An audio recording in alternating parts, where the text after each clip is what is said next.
Sang anak yang kurang berprestasi terkejut saat mengetahui bahwa murid pindahan baru yang menjadi juara kelas ternyata adalah ibunya sendiri. Tidak hanya duduk di sebelahnya, wanita itu bahkan menendang kursinya hingga terjungkal saat dia tertidur di kelas. Semua yang melihatnya mengira sang murid pindahan akan dihajar habis-habisan, karena anak laki-laki ini dikenal dengan temperamennya yang meledak-ledak. Namun tak disangka, saat melihat pelakunya adalah wanita itu, dia hanya diam dan dengan patuh duduk kembali untuk mengikuti pelajaran. Dia bahkan memperingatkan teman-temannya untuk tidak mengganggu wanita itu. Alasan dibalik tindakan wanita itu adalah karena dia baru saja melakukan perjalanan waktu. Beberapa saat sebelumnya, dia sedang mengantar anaknya ke sekolah ketika diserang oleh seorang penjahat dan tewas secara tragis.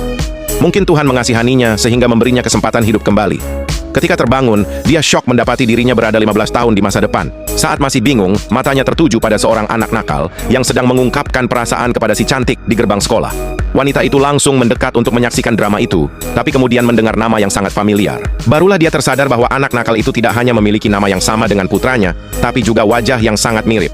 Saat itulah dia paham bahwa pemuda di hadapannya adalah anaknya sendiri di masa depan. Dia tidak mengerti bagaimana anaknya bisa berubah seperti ini. Di saat itu, muncul seorang anak orang kaya yang membela si cantik.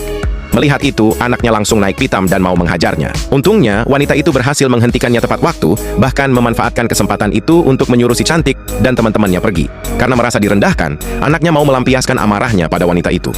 Namun, gerakan kebiasaan wanita itu persis seperti mendiang ibunya. Dia pun tak tega menyakitinya dan membiarkannya pergi. Tapi sang ibu justru bingung mengapa anaknya tidak mengenalinya.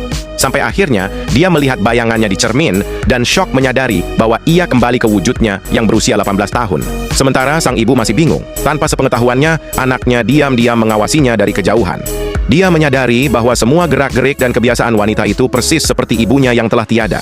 Tanpa ragu, dia pun mendekati wanita itu untuk berbicara. Setelah sang ibu menjelaskan segalanya, meski sulit dipercaya, si anak akhirnya menerimanya sebagai ibunya. Namun begitu tiba di rumah, sang ibu justru tercengang. Dia jelas-jelas mewariskan sebuah villa untuk anaknya, tapi mengapa dia hidup dalam kesulitan seperti ini? Setelah didesak, terungkaplah bahwa setelah kematiannya, anaknya berusaha mengambil hati anak si pengurus rumah, yang tak lain adalah si cantik yang baru saja dia tembak, dan membiarkan gadis itu serta ibunya tinggal di villanya. Dia bahkan pindah dengan alasan perbedaan gender. Mendengar itu, sang ibu murka. Dia tak menyangka anak buahnya bisa tiba-tiba menjadi seorang putri kaya, sementara anak kandungnya malah jadi anak miskin dari daerah kumuh. Tidak terima, dia memutuskan untuk memberi mereka pelajaran. Kemudian, wanita itu menyisiri buku-buku anaknya dan menemukan kartu bank yang dia sembunyikan dulu.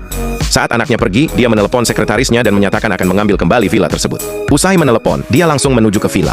Namun baru sampai, dia sudah bertemu dengan si cantik dan kawan-kawannya, dan tanpa alasan mereka langsung menghinanya.